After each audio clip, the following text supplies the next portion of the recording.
Finalis Musabaqah Syarhil Quran Putri dengan nomor peserta S013 akan membawakan syarahan Al-Quran yang berjudul Pengajaran Al-Quran di Era Digital. Finalis Musabaqah Syarhil Quran Putri dengan nomor peserta S013 akan membawakan syarahan Al-Quran yang berjudul Pengajaran Al-Quran di Era Digital. Kami persilakan. Assalamualaikum warahmatullahi wabarakatuh.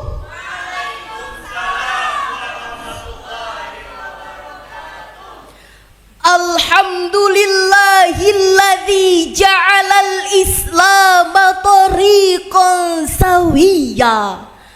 Assalatu wassalamu ala sayyidina Muhammadin kana sadiqal wa'di wa kana rasulan nabiyya wa ala alihi wa ashabihi alladhina yuhsinuna islamahum wa lam yaf'alu syai'an fariya. Amma ba'du. Salatullahi wa salam ala man uhiyal Qur'an. Salatullahi wa salam ala man uhiyal Qur'an wa ahli baitihil kiram wa sahbihi dawil Qur'an wa ahli baitihil kiram wa sahbihi dawil Qur'an.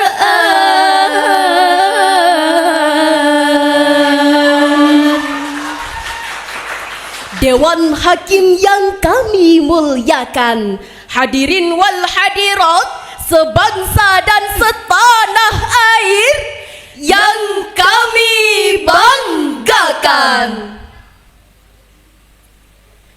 Seiring berjalannya waktu, kemajuan teknologi yang diciptakan oleh manusia semakin canggih dan terus berkembang dengan cepat, pesat, melesat dan begitu dahsyat. Profesor Renald Kasali, seorang praktisi bisnis sekaligus guru besar ilmu manajemen Universitas Indonesia, dalam pengantar bukunya yang berjudul The Great Shifting, halaman 8 menjelaskan, saat ini kita berada di era transformasi, sebuah masa di mana perubahan yang terjadi bertubi-tubi dan tak pasti, yang ditandai dengan kemajuan pesat industri teknologi, terkhusus teknologi komunikasi. Menurut beliau, kondisi ini memberi dampak besar dalam pola interaksi dan komunikasi di era saat ini. Sebab media digital memegang peran penting dalam menghubungkan satu pihak dengan pihak lainnya. Hadirin, ibarat dua mata pisau, selain memberikan ancaman yang mengkhawatirkan, perkembangan teknologi juga menghadirkan peluang yang menggiurkan. Perkembangan teknologi telah mengantarkan kita pada masa di mana pengajaran Al-Quran semakin tersebar luas tak terbatas, dari tingkat lokal hingga internasional, dari dunia nyata hingga ke dunia maya, dari musola masuk ke ruang-ruang vihara hingga gereja, dari yang mendengarkan puluhan hingga jutaan, kajian kitab-kitab kuning yang tebal, hingga kitab digital yang diakses lewat layar. Namun sayang hadirin, pengajaran Al-Quran masih jauh dari harapan. Masih banyak dai-dai yang gagap teknologi sehingga ruang media digital diisi oleh konten-konten yang dapat merusak pikiran dan hati. Seperti tayangan pornografi dan porno aksi, ragam berita kontroversi, ancaman hoaks dan provokasi, hingga penyebaran ideologi yang dapat mengikis jati diri generasi muda bangsa ini. Jika ini terus dibiarkan hadirin, maka tidak menutup kemungkinan generasi muslim di masa depan akan mengalami degradasi nilai dan identitas yang semakin serius. Oleh karena itu hadirin, izinkan kami membawakan syarahan Al-Quran dengan judul Pengajaran Al-Quran di Era Digital. Sebagai landasan, marilah kita bersama-sama mendengarkan firman Allah, Quran Surah An-Nahl ayat 125. A'udzu billahi minasy syaithanir rajim.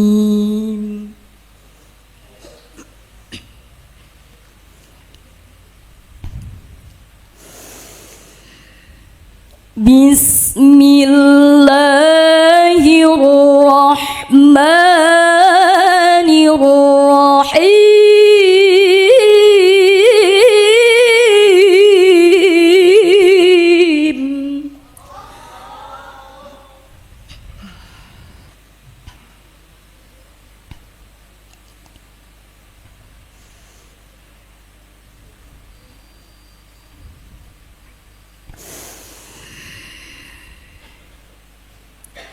Ud'u ila sabili rabbika bil hikmati wal mau'izatil hasanah.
Aku berlindung kepada Allah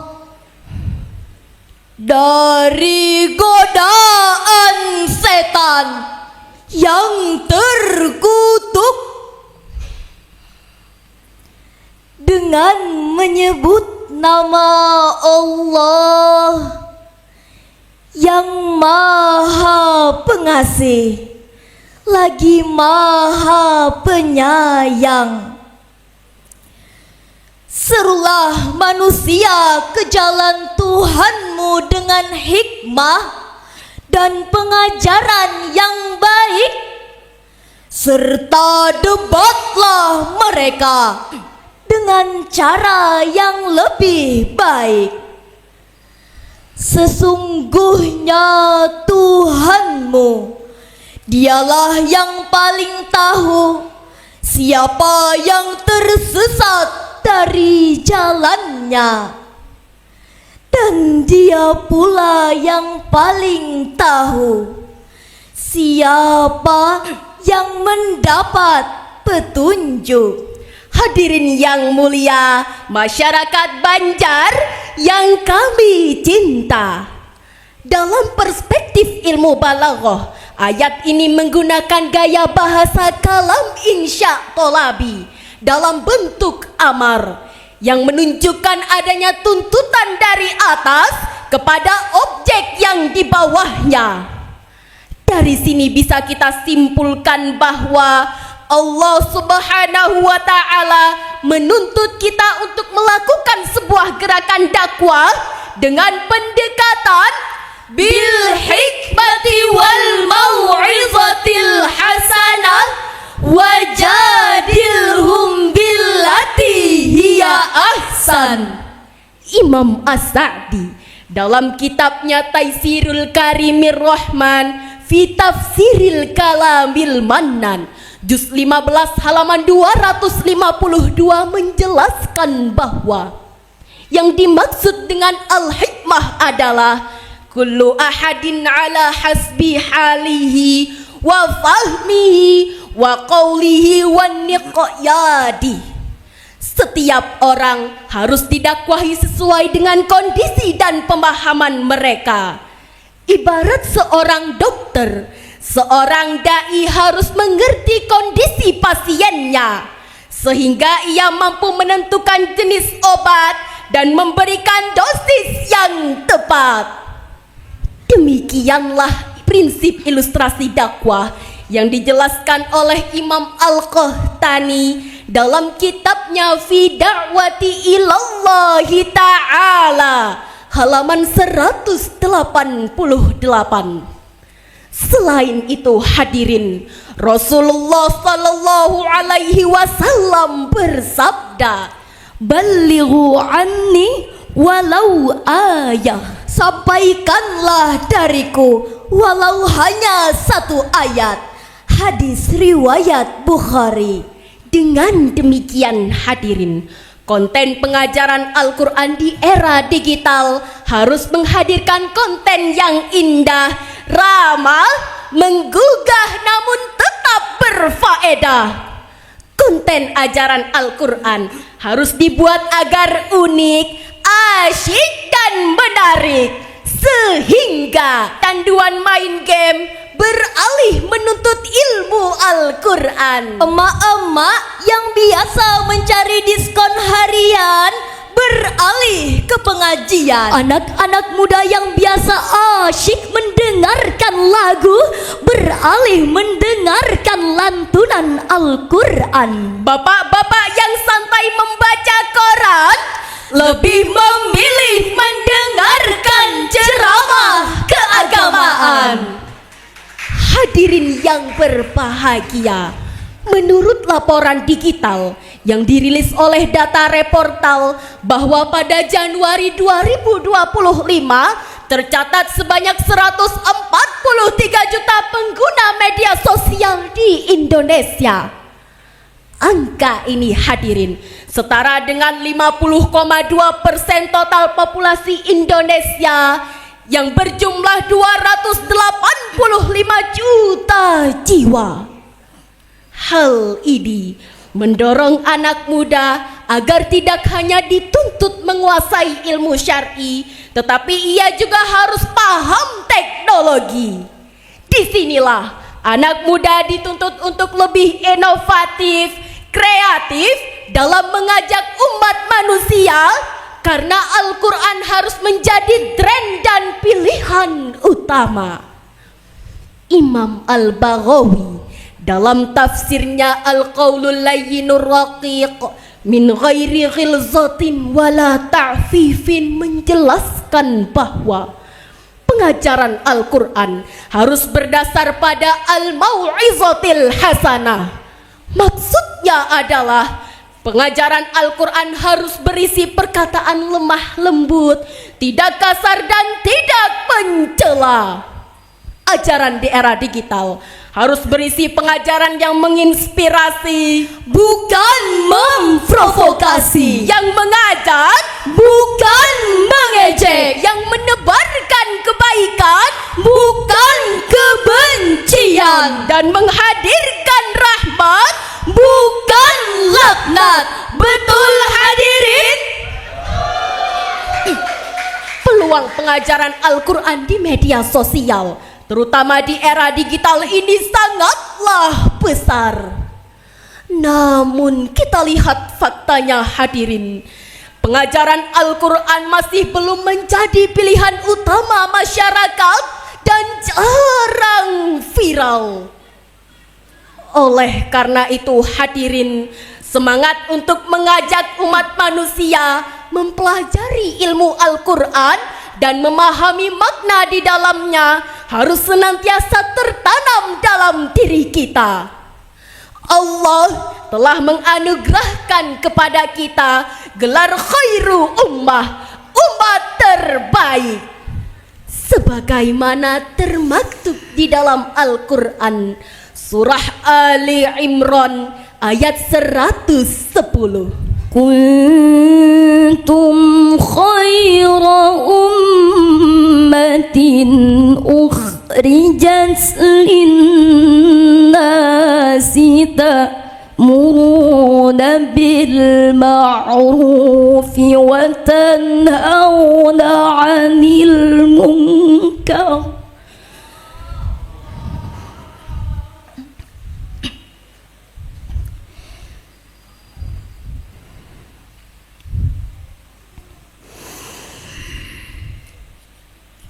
تأمرون بالمعروف وتنهون عن المنكر وتؤمنون بالله.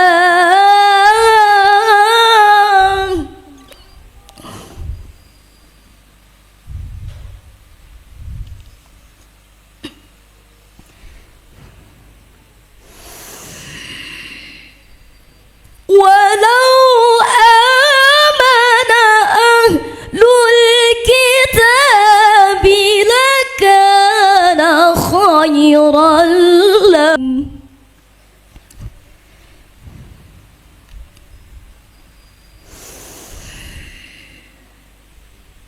منهم المؤمنون وأكثرهم الفاسقون.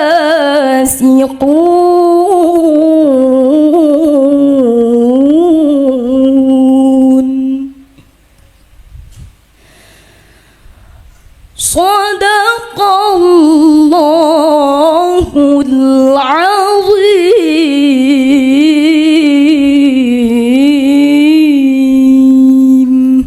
Kamu umat Islam adalah umat terbaik yang dilahirkan untuk manusia. Selama kamu menyuruh berbuat yang ma'ruf, mencegah dari yang mungkar, dan beriman kepada Allah. Seandainya ahlul kitab beriman, tentulah itu lebih baik bagi mereka. Di antara mereka ada yang beriman, dan kebanyakan mereka adalah orang-orang fasik. Maha benar Allah yang Maha Agung dengan segala firman-Nya. Hadirin yang ada di sini, Di situ Dan di sana, apalagi sambil menatapi kami, Masya Allah. Imam Al-Qurtubi, At-Tabari dan Al-Baghawi menjelaskan bahwa yang dimaksud dengan khairu ummah adalah kita sebagai umat Nabi Muhammad sallallahu alaihi wasallam. Mengapa kita dikatakan sebagai umat terbaik? Jawabannya, karena agama yang Allah pilihkan untuk kita dan ajaran kita kepada umat manusia. Nahnu afdalu minkum wa dinuna khairu mimma tad'unana ilaih. Hadirin rahimakumullah, dari syarahan yang telah kami sampaikan dapat kami ambil kesimpulan bahwa pengajaran Al-Quran di era digital terdiri dari dua bagian. Pertama, transformasi media dakwah tradisional memasuki era digital. Dan yang kedua, transformasi konten dakwah yang monoton menjadi asyik ditonton, dari narasi yang penuh benci menjadi narasi yang menginspirasi, dari dialog yang menegangkan menjadi dialog yang menyenangkan. Tetap bersama meski pandangan kita berbeda. Demikian syarahan yang dapat kami sampaikan dan dapat kita ambil kesimpulan sebagai berikut.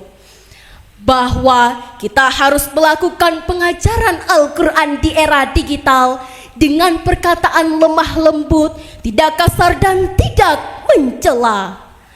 Demikian syarahan yang dapat kami sampaikan. Lebih dan kurangnya mohon dimaafkan. Terima kasih atas segala perhatian